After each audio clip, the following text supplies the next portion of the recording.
Former President Trump's legal troubles are one reason some Republicans argue he should not be the nominee. John Bolton, former national security advisor to Trump, is one of those Republicans and with us now.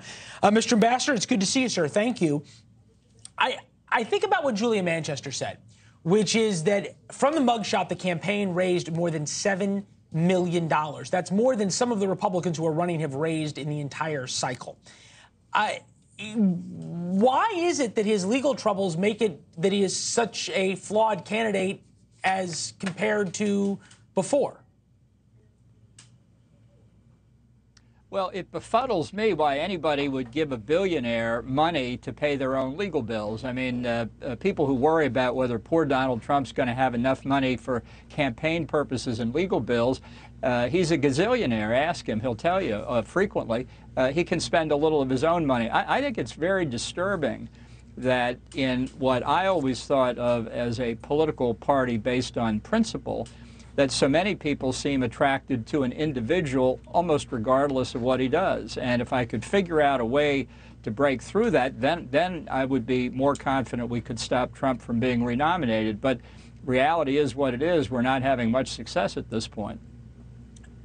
That at least on paper right now appears to be. If you look at the polling, you met with Brian Kemp, governor of Georgia, earlier in the cycle to talk about these matters. People have talked about Brian Kemp getting in or Glenn Youngkin getting in as sort of this breath of fresh air. Would it not be better for Republicans such as yourself to get to the people who are currently running for president and try to get some of them to drop out and at least give the never Trump or non-Trump GOP base a chance to coalesce around one candidate rather than remain so fractured? Well, I think there was a Wall Street Journal editorial about, I guess, 10, 12 days ago that made the point very persuasively that this first debate gives the party an opportunity to cull the field fairly substantially. And I think that process should get underway. I think Mayor Suarez of Miami, for example, was courageous enough to say before the debate, if you don't make it on the debate stage, you should withdraw. So I assume he's going to be withdrawing soon. And for those who really, after months of campaigning, are stuck at basically the same place in the polls where they started, you go out gracefully now and don't drag it out and make it painful when you finally do have to withdraw. What do you make Vivek Ramaswamy's rapid rise, both in the polls and sort of in the general conversation?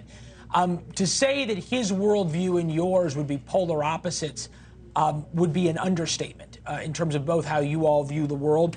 Do you take him seriously? And how is it that the Republican Party itself is so split on such fundamental foreign policy issues? Well, I think the party is less split than people think. And I think in large part the problem is due to Donald Trump. So I view this virus of isolationism that's gotten loose in the party as largely, not entirely, but largely due to Trump. And I think defeating Trump goes a long way toward defeating that. Huh.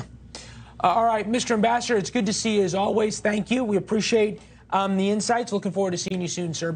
Thanks for watching. Go to newsnationnow.com to find NewsNation on your television provider. And don't forget to subscribe. Click the red button to get more of NewsNation's fact-driven, unbiased coverage.